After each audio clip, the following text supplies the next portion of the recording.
My oldest daughter, Cynthia, came home from school one day and said, how come there isn't anything for girls in terms of sports in Freeland?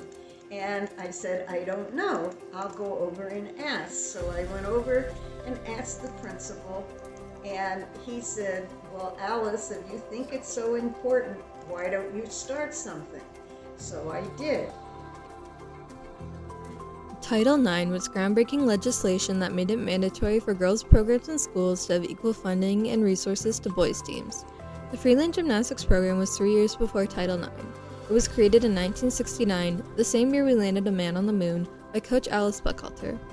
This was not only the first sports program for girls in Freeland, Michigan's history, but it was also one of the first after-school programs to be created. This meant that parents would send their kids to the program, boy or girl. Former gymnast Bridget Barley stated in an interview that she didn't think there was a single kid in elementary school that didn't participate in at least one session. It was even stated later that the players for the boys' basketball team that won a state championship all started out in the gymnastics program. For young girls, this program allowed them to be competitive and gain skills that they normally wouldn't have, because people didn't think that it was important for girls to be involved in sports. And I think that having girls excel at sports, which nobody expected them to do, and Freeland's gymnastics team was the first state championship team, either female or male, in Freeland. We also had state and national champions. Even after Title IX, it took quite a few years before it was enacted in Freeland. Coach Buckhalter stated that it didn't really reach this part of the country until a little bit later. The Freeland Gymnastics program was a turning point in history for not only being the first program of its kind, but because it also gave the girls opportunities they normally wouldn't have had access to, and because of the profound sense of community it created within the gymnasts and the town.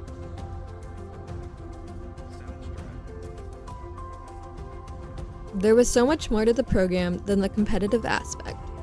Girls were able to show off their skills and were given a platform to succeed, but they also gained life experiences.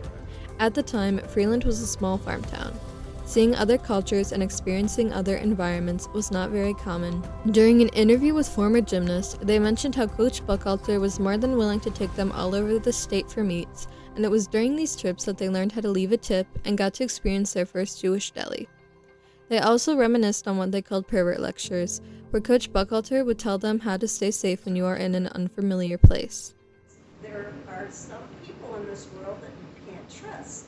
And so when we were on our way to Cedar Point, before we got off the bus, I gave my pervert lecture. And I didn't call it that. That's what I remember calling it that. and stuff. So, but I thought that was an important life skill to have, to know who you can trust and when you can trust people. I can't remember what. Coaches from U of M to Olympic would come over and stay at Coach Buckhalter's house, which included a gym with 2 trampolines, to train volunteers and gymnasts. They became really experts, and from starting from a volunteer to becoming experts was an exciting part of the program. There were even students from Finland that would come over. The participants got to meet people from many different backgrounds, and there were so many stories from these times, including one where there was a water balloon fight and a gymnast bit Dr. Herbert Buckhalter, Coach Buckhalter's husband, in the leg. Some gymnasts got scholarships that allowed them to go to colleges all over the state. Former gymnast Molly Horwath spoke about even though she didn't continue on with gymnastics after high school, she still coached at her college as a part-time job.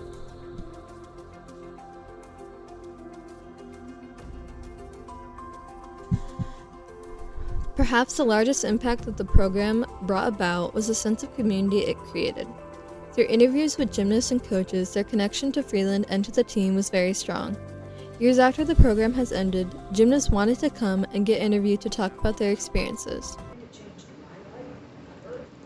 And I'm 65 years old and I'm sitting by my coach because I want to be here with her because she's still like a second mother to me, just as I think she was to all of us. She gave us life skills. She took care of us. She looked out for us. She gave us guidance. You know, she direction way back when we carried through way into our adult years. Having state and national champions created pride in the community. People would go to banquets run by the team or would come to the meets hosted in Freeland. Gymnasts and their families would participate in parades where they would show off their skills for all to see. And when we first started going to meets, people would say, "Where's Freeland? Where's Freeland? Is it over by Grand Rapids?" And then eventually everybody knew where Freeland was. So Coach Buckhalter created the Spring Showcase, where gymnasts created performances to get people involved and excited about the program. Everybody from elementary school kids to high schoolers would see their peers jump off balconies onto trampolines. The assistance of families and their willingness to help in any way to the program was extremely important. It takes a village to raise a child, but it takes a community to uplift them, or perform routines on the mats. Miss McCann was a teacher in Freeland and the mother of Molly Horwath. She mentioned how the program and the coaches reinforced values that she wanted her daughter to be taught. She also said that there was a time when she needed to pull her daughter out of the program for financial reasons, but Coach Buckhalter refused. She had her do odd jobs such as creating the programs for the meets and the spring showcases and took the work as payment instead.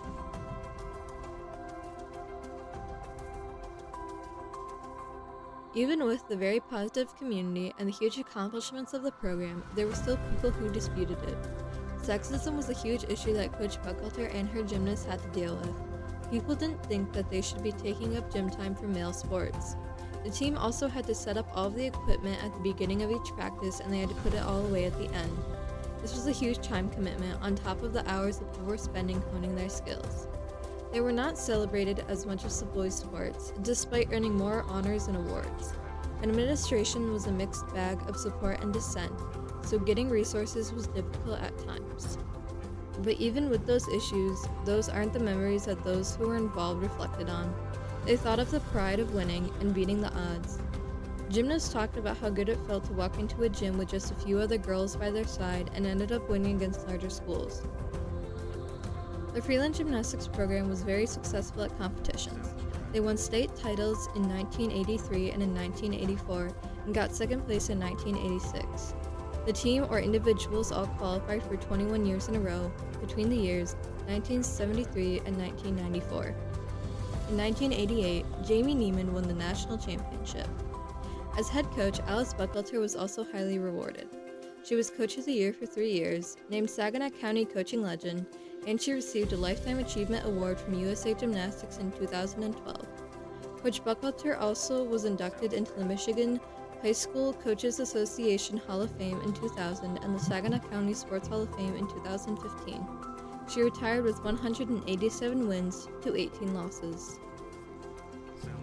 The Freeland Gymnastics program, although it no longer exists today, was a major success at the time. It gave young girls opportunities when few existed and a community that was eager to help them succeed. The impact it had on people's lives was extremely evident during the process of the interviews. In fact, this has spurred the former team to create a reunion for this summer. It has changed so many people's lives in ways that there is no other way to define it than a turning point in history.